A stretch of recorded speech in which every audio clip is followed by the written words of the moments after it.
Men love to provide for their wives. They see themselves primarily as providers.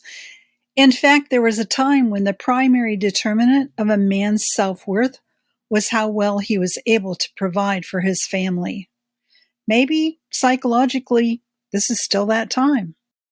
Hello, I'm Dr. Debi, and I've been helping men, women, and couples grow together for more than 25 years. Now it's your turn to learn what I learned and taught as a couples counselor and university professor. You are the wise woman, and this is your personal development podcast packed with instant encouragement and practical tips. And men can learn about women too, because this is a safe place where women are valued and men are respected. We talk about biology, socialization, behavior, emotions, communication, and connection, because men and women are different. Always have been, always will be, and that's a very good thing.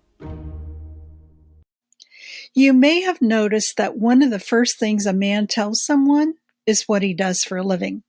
His job, career, or profession is a major part of his identity. As old-fashioned as it sounds, most men still don't like being taken care of financially by a woman. It's not a pride thing. It's just who they are. It's in their DNA. As a 21st century woman, you probably believe that you can make it on your own. Unlike women before us, such as Eleanor Dashwood and Jane Austen's Sense and Sensibility, most of us have ample opportunity for employment that fits our skills and training. There are other reasons we struggle financially, but the oppression we face in society is most certainly not what it used to be. In fact, our social standing changed significantly in wartime, specifically during World War II. Our men were shipped overseas to fight, and we were left at home to run the country. When the guys returned home, we seem to be saying to them, "What do we need you for?" In this country, women have been running the show for a long time now. However, we must also realize the huge price we pay in doing so. Life isn't anything like it was in Jane Austen's day. Women have gained a tremendous amount of freedom, and rightly so. But have we gone too far in our quest for equality? It's not just that we miss being protected, guided, and held by our man. It's also that when women wear the pants, we lose something essential of who we were created to be. At all levels, intellectual, emotional, relational, physical, etc. In a word, we force ourselves to operate in survival mode and may never have the opportunity to thrive. I believe God designed women to be adaptable, which is a good thing. We have what it takes to rally when needed, but we can really only do it for the short term. As a way of life, it can destroy us. One of the ways men are better equipped to lead is because of their naturally higher testosterone levels. When women need to step it up, they must rely on adrenaline, which is only a short-term solution for any human being.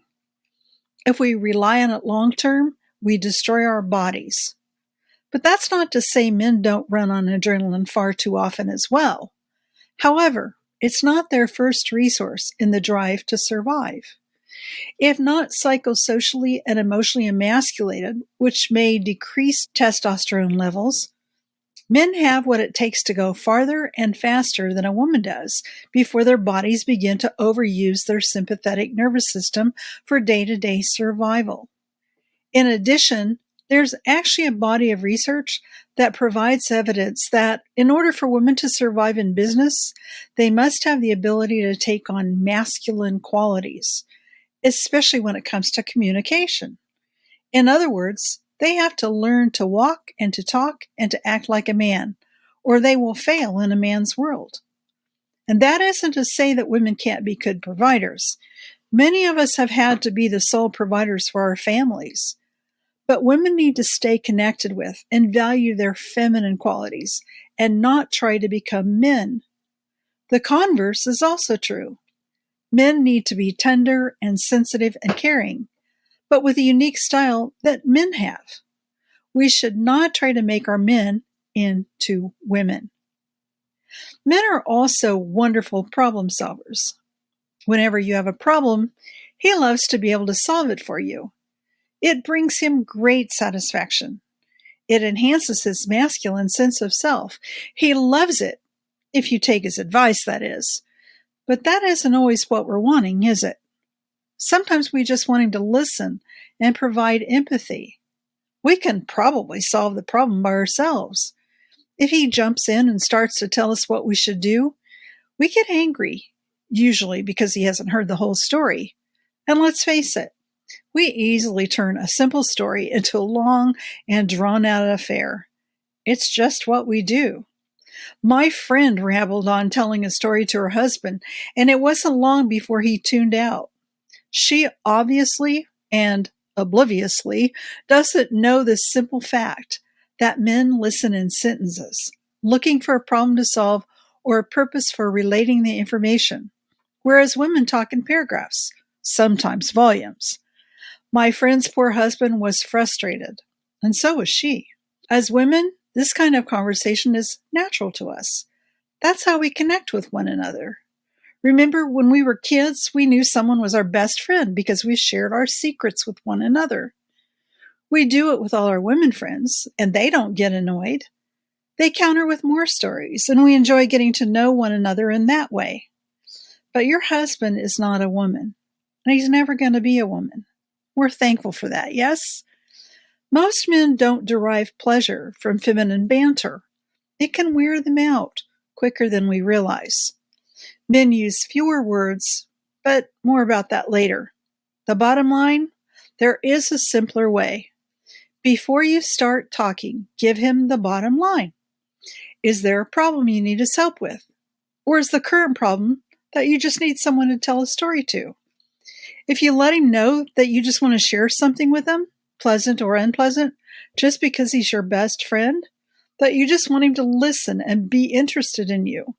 You don't want him to fix any particular problem, that you'll only talk for 5 minutes. He'll most likely be happy to do that for you. But only for 5 minutes, really. Why do men get worn out by our long stories? Because they're working so hard to try to find that bottom line, and they look for the bottom line at the end of each sentence. But then we start a new sentence, and he still has the previous sentence in his head, and the new sentence doesn't seem to follow the previous sentence, and he glazes over. Poor guy.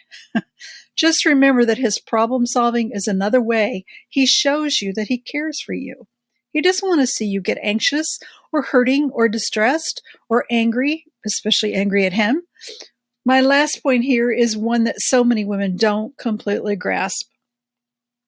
Most men I meet, even the ones who are coming to counseling to work through some very difficult relationship issues, simply want their wives to be happy. Their bottom line is that they desperately want to please their wives, but they just can't seem to figure out how to do it.